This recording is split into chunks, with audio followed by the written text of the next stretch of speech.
Okay, Tom, I do these interviews with a little quiz at the end. All So righty. that you know all the answers. They're all book related. So it's kind of lightning round. So the first thing that comes to your mind. What was your favorite book when you were a child? A Wrinkle in Time. That makes so much sense. Yeah. How about in high school? Do you remember something you read that has stayed with The you? Lord of the Rings. Oh, this is awesome. And This I've is only, awful. only read it 50 times since, but that was the first time. Okay, and when you were at Princeton studying history, do you remember something that stayed with you? Yeah, and you know, it was surprising. It was a book by Rudyard Kipling called Puck of Pook's Hill, and it was a book about England, but it was about England in a fantasy way, where kids went back in time and saw the experience of the history on that island and all the layers of it, and I just thought that was magical. Yeah. So I loved it. Always have wished to time travel. It would be so Yeah. great. Okay, how about a book that you've been an evangelist for, of any book you've read your entire life that you could not tell enough people they had to read?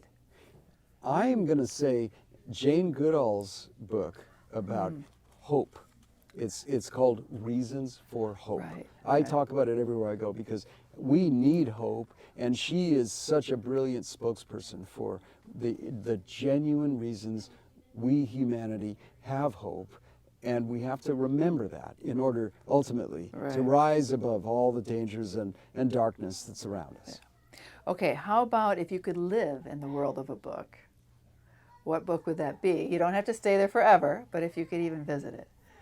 Oh, I would totally go to Finkyra and hang out with Merlin. Okay. I would. I like that I would answer. totally be there. In Okay. fact, I will tell you this. Today, some kid asked me, okay, if you weren't an author, what would you like to be? And I said, well, I would love to be a wizard. And I have to say, that would be the best. That would of be all. very cool. Okay, did you ever fake reading a classic? Because we've all done it. Oh, heavens. You know, you mean just like, just pretend to have read something? You know, I'm sure I have, but, you know, I will also say, it took me a while. Let me give you an example. Charles Dickens is a big meal of a writer. Sure. And I'm sure there were times where I learned a little bit about what The Tale of Two Cities was about, but I hadn't really read it. But when I read it, I was rocked back on my heels with the power of, especially his characters. Yeah. They really do come to life. Yeah, they really do. Plus, they have the quirkiest, coolest names. Yeah, they do. They do. Ebenezer Scrooge. How can you beat that? That's very true. Okay, if you could have a dinner, you and 3 authors, alive or dead, who would those 3 be? I would choose J.R.R. Tolkien.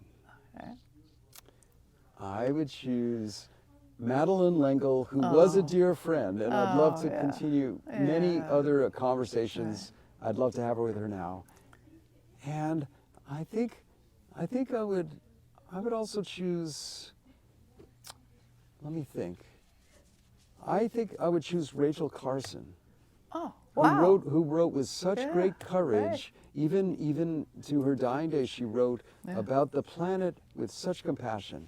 And at the same time, she loved the fact that her 4-year-old nephew was so emotionally excited by just playing in the shores of the coast of Maine.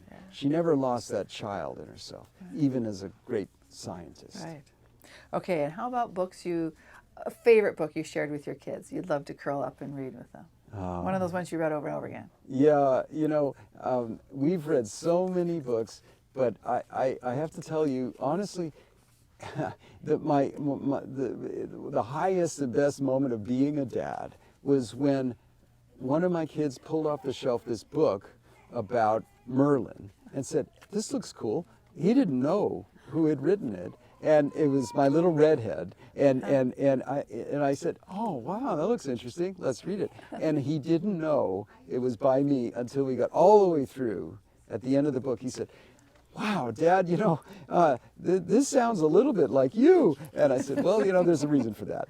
And so it was just one of the greatest joys. We were on the maroon-colored little big chair that was in our sitting room, and you know this. And of course, reading aloud to a bright kid is one of the high points of anybody's life. But that was extra special. Oh, that's so cool. Yeah. Okay, and what are you reading now or read recently that you really liked? I've read a book by E.O. Wilson called Half Earth, which is one of the most inspiring books I've ever read.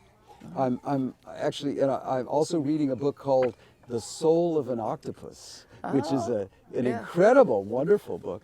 I have several fantasies and histories also that I've got on my reading pile. I'm also, I just finished a wonderful book by Oliver Sacks that's called Gratitude. Yeah. And you might recall, Becky, in my book, The Wisdom of Merlin, the 7 magical words that Merlin talks about, the very first one is gratitude. For a reason. That was part of the fun of that book. It was not just choosing the words, but choosing their order. Right. And these are 4 essays by Oliver Sacks, who is such a wonderful man.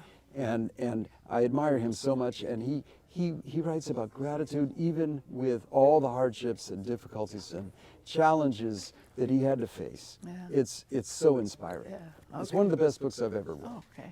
Wow. Great. Okay. A+, 100%. Good score.